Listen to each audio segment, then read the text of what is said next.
CBN e a Tecnologia, com Gilberto Sudré.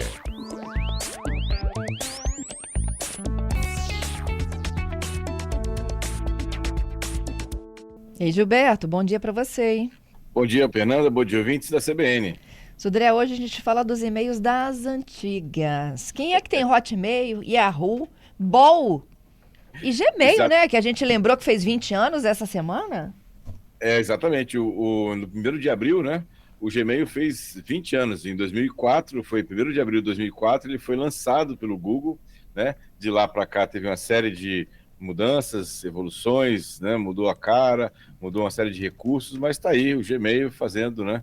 Seus 20 aninhos, né? Agora no dia 1º de abril, né? Para isso. Mas como a gente estava comentando, que você falou, Fernanda, a gente tem lá desde as redes sociais, né? E agora as plataformas digitais, é impossível a gente esquecer do velho e conhecido ambiente online do e-mail, né?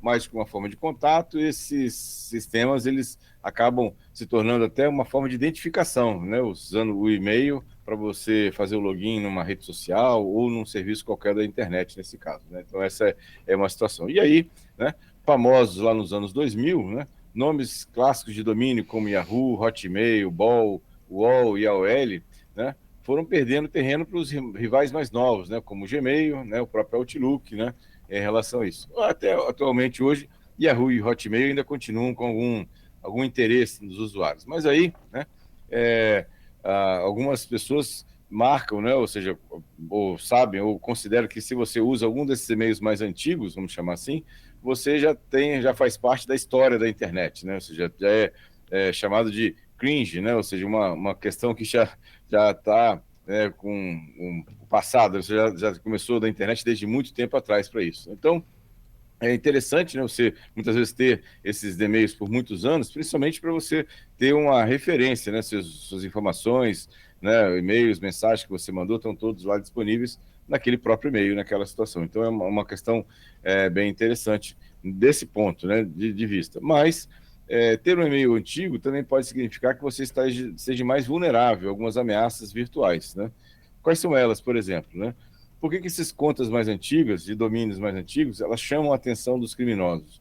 Basicamente porque esses e-mails antigos têm uma grande quantidade de dados armazenados ao longo de um longo tempo, né, do usuário. Então, é, tentar invadir uma conta como essa é uma referência, né, uma questão muito importante e interessante para os criminosos, porque ele pode ter uma quantidade de informações que ele vai ter acesso muito grande também em relação a isso. Outra questão, né, é que os domínios de e-mail mais novos, né, eles evoluíram, por exemplo, em termos de proteção. Vamos considerando aqui, por exemplo, ferramentas de anti-spam, ferramentas de bloqueio, até que de autenticação de dois fatores, são recursos bastante comuns nesses domínios mais novos, tipo Gmail, né, ou mesmo Outlook. O que não é tão comum assim em e-mails mais antigos. Então, você pode estar usando um e-mail antigo, né, e o sistema de bloqueio de spam não seja tão eficiente assim, e você esteja recebendo alguns e-mails de spam na sua caixa de entrada principal. Então, esse é uma questão.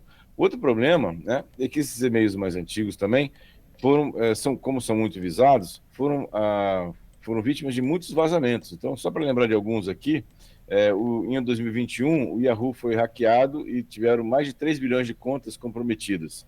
2013, né, o AOL, né, também foi hackeado com uma exposição de mais de 120 milhões de contas, né, para isso. O UOL, em 2022, também permitiu que hackers acessassem as contas de e-mail sem senha, né? E em 2020, o Yahoo Mail também teve uma falha que permitiu que os hackers espionassem os e-mails. Então, veja que essas contas esses domínios mais antigos, na verdade, têm uma questão, né, de vulnerabilidade que talvez seja uma questão seja a hora de você tentar trocar por um domínio mais novo e ter um ambiente de segurança um pouco melhor. Eu tenho Hotmail. É, é um domínio antigo, clássico, né? Um domínio clássico, é como se fosse um automóvel clássico desses que a gente vê por aí, né? Mas talvez um domínio tipo no Gmail ou mesmo Protomail, outros e-mails assim, tenham recursos de segurança ou integração com contas de seu celular, por exemplo, mais simples, né? Ou mais fáceis, né, de fazer. E você tem o quê? Eu uso, na verdade, meu domínio está no Gmail, né? Está no Google, na verdade. Não no Gmail, no Google, né? É um domínio corporativo do Gmail, né? Para isso, ou do Google, na verdade, né? É. É, Ó, entendeu? tem o Giovanni aqui, meu Hotmail é desde 95, diz ele. Então, tem muita gente que usa assim. Não tem nenhum problema, né, nessa situação de você usar um domínio desses mais antigos. A questão que você deve ter é prestar atenção, né, e para ter alguns cuidados de proteção. Por exemplo, né, usar senhas fortes, usar a autenticação dos fatores, e aí tem uma questão que alguns desses domínios mais antigos não têm essa função de autenticação dos fatores, que é bastante importante para você ter um pouco mais de proteção na sua conta, nesse caso. Observar a questão, por exemplo, do spam, como eu comentei, né? Ou seja, se você começa a receber muitos spams ou e-mails suspeitos na sua caixa de entrada, quer dizer que a ferramenta de anti-spam do seu provedor de e-mails não é tão boa assim. Então, ou seja, talvez seja a hora de você avaliar, tentar trocar, né, suas contas de e-mail por um outro provedor que tenha uma proteção um pouco melhor, ou que tenha um sistema de anti-spam melhor do que você está usando agora. Uhum.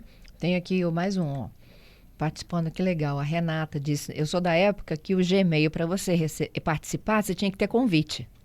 Ah, é verdade, logo no começo, né? É. Então, exatamente, né? Eles estavam testando, né, a plataforma, então não podiam deixar todo mundo entrar de uma única vez. Então, eles fazem normalmente esse tipo de procedimento, né, para ele ter um controle um pouco melhor, né, de quantas pessoas entram no sistema, né? Até para ele fazer uma prova de conceito para ver se está tudo funcionando mesmo. Aí depois eles liberam, né, como a gente tem visto hoje em dia. Marcos Vinícius, eu tenho o UOL da época que era de grátis. Deu para fazer até com o meu nome, diz ele. Era único. Agora, de uns anos para cá, eu estou pagando por ele. Então, exatamente. Né? Eu também usava, né, uma solução do Google gratuita, e agora eles começaram a cobrar. Como o serviço é bom, eu gosto bastante do serviço deles, principalmente a parte de anti-spam do Google é muito boa, né? Mas é realmente excelente a ferramenta de spam deles. E aí eu passei a pagar, né, a minha hospedagem lá. Assim, um valor que acho que razoável, né, pelo serviço que eles prestam lá para isso. Uhum. O Devandro, ele disse: o meu é Hotmail desde o MSN. MSN, exatamente, né? Bom, é bastante antigo, viu? Também. No MSN tinha um problema grave, né? No caso do MSN, que a conversa não era Ah, não, criptografada. o dele nem é Hotmail, ele disse que ele é MSN. Meu Deus, é verdade. O, o que eu. O dele anterior ao Hotmail, MSN. É assim. Então, o MSN, como as mensagens eram criptografadas, tinha o risco de alguém estar bisbilhotando na rede, né? E ouvindo, ou lendo, na verdade, tudo que você estava escrevendo. O Cássio está dizendo que o dele é Yahoo. Os dados antigos estão todos lá. Então, essa é uma questão, né? Por isso que os criminosos, muitas vezes, eles focam nesse tipo de plataforma, porque pela quantidade de dados que o usuário tem lá e muitas vezes, não é geral, mas algumas vezes, uma segurança mais frágil nesse serviço, né? Então, fica mais fácil do criminoso ter sucesso no seu ataque. Uhum. Então, o que a gente tem que se preocupar é com a segurança. Exatamente, né? Exatamente a segurança. Prestar atenção na senha, ter uma senha forte e, se possível, né? Se